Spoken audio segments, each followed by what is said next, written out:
Because if we are always focused on this is what I deserve, our peace is lost. And life's not fair.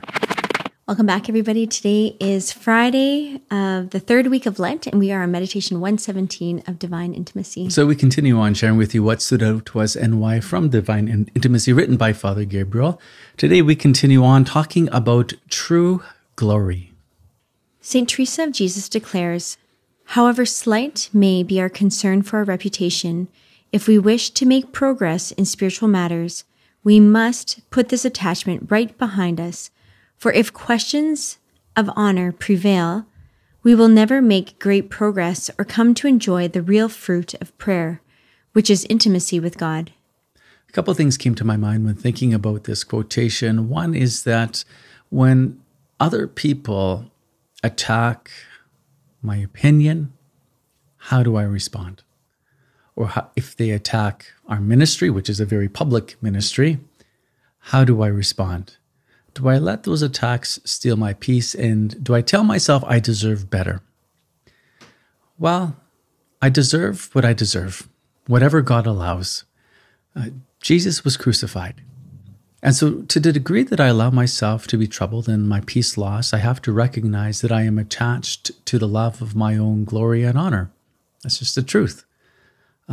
We need to detach from that. And the other thought was regards to when Jesus said, the thief comes to seek, steal, and destroy.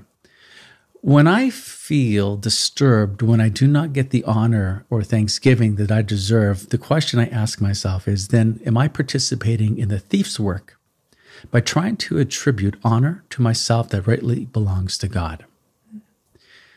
When we speak about glorifying God, there's two types of glory. There's his intrinsic glory and his extrinsic glory. His intrinsic glory is the glory that he has in and of himself. It's for himself. It's by himself. God by himself in the unity of who he is infinitely glorious. So it's independent of us. The extrinsic glory is the glory that we, his creatures, can show forth in this world. We can also detract from the glory of God in this world by living the way or rejecting the way that God has asked us to live. And so when I demand in my pride an honor or thanksgiving, and maybe it's just internal, this doesn't manifest itself, then I think what I'm doing again is stealing from God what is his. Say, God, you deserve the glory and honor for anything that's good that has happened in my life. One thing I do not want to do is do the thief's work. I want to do God's work. I want to glorify and honor him. So this was a good passage for me. To find out if we are really detached from sensitiveness about honor, we should not rely on the desires which sometimes come to us during prayer and make us think that we are ready to bear any kind of humiliation or scorn. Instead, we must find out what our attitude is at the critical moment when something wounds our pride. Then it will be easy to see that we refuse to be thwarted over the very smallest matter of precedence. Apparently, such a thing is quite intolerable. It's interesting because I think when you're in a moment of consolation, you think you can do anything, right? It's like, with God's grace, I can do anything. Yeah. Everything is possible with God. Yeah. But then when you're being tried, you're just like, wow, that was not a very virtuous way of responding. Or we don't have a lot of strength sometimes. We have all the strength we need when we're feeling consoled in a time of wonderful prayer, right? Mm-hmm. But then we can do anything, right, for God. But then we step into McDonald's and we can barely do the sign of the cross when we say grace. Like the strength is lacking in McDonald's, but boy, is it ever strong when we have a consolation in prayer. And I think the point of the quote is pay attention to those times when you're not in consolation. How do you respond? Mm-hmm. When you're not, when you're being humiliated, mm-hmm. how do you respond? That I think is an indication of how attached we are to our honor. And I think too, like when we're by ourselves, sometimes we have less strength, but like, how do we respond? Do we respond for God or not for God? Because I think sometimes when we're found in a group of people, we do end up having more strength. Like if we're with like-minded people. Right.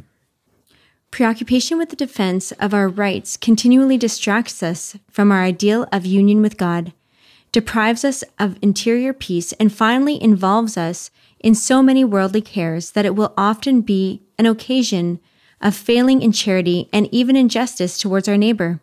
For it is very difficult, if not impossible, to keep up the defense of our own rights without more or less injuring the rights of others. Okay, so it just reminded me of a few things. Number one, I thought right away of our children, where it's like, sometimes I have to tell them, I'm like, which one of you is going to yield? Who's going to yield to the will of the other? Like someone's going to have to give here because both of them want their way. But in life, we know that we can't always get our way. And nor should we always get our way. Like that's not the way of God. Jesus came and said we must be the servant of the other. And I think often even like in my young adult life or just, there's different people that you meet along the way and you just realize, you know what? This person's just not going to let me, convince them of anything. They've already got their mind made up about something. And you just have to say, okay, you just kind of got to yield and let them have their way. And you know what? I remember there was the first few times I did that, it was really hard for me to like bite my tongue and just be like, okay, whatever. But you know what? The more you do it, the easier it gets. And you're just like, yeah, it's not a big deal. I don't have to have my way all the time. And and there's actually something really beautiful. And like, I know Father Gabriel talks about this and the saints often say it. The more and more we practice a virtuous life, the more joy we get from it. Yeah. I can understand how someone could hear this passage and really struggle with it because we value our rights so much, depending on what kind of right you're talking about, like the constitutional rights and the rights that God gives us just by natural laws. But you think of God himself. Who had the most right of everybody? He did. And yet he allowed himself to be crucified by his own creatures. Yeah, that's a pretty important lesson. That's for sure. Because the preoccupation of defending rights can really distract us. Now, there is a time and place, I have to say, because there's great injustice in society. And if we, who know the fullness of the truth, sit back and do nothing, well, then society will really fall apart. So there's a place. But I think is not to be attached to that right, but to defend it for the sake of the glory of God. And I think there you have the distinction. Right. Because if we are always focused on this is what I deserve, our peace is lost. And life's not fair. It's just not fair. You've probably figured it out. It's just not fair. It's not fair in our home. And we try and be good parents. But I just realized as a parent, I can't be always fair. It just doesn't work out all the time. And I wish it could, but I know that it just doesn't. Now, if I, who consider myself, I love my kids, can't even be fair with them all the time, what do you think is going to happen in the world when people really don't care about you that much? When the government is really not that much of your friend, you're going to have injustice. And so I think your point of looking to what happened to Jesus is a great one, fixing our eyes on the crucified Christ when we experience our rights being trampled, we will find strength. I don't think I have anything else to say. Do you? No.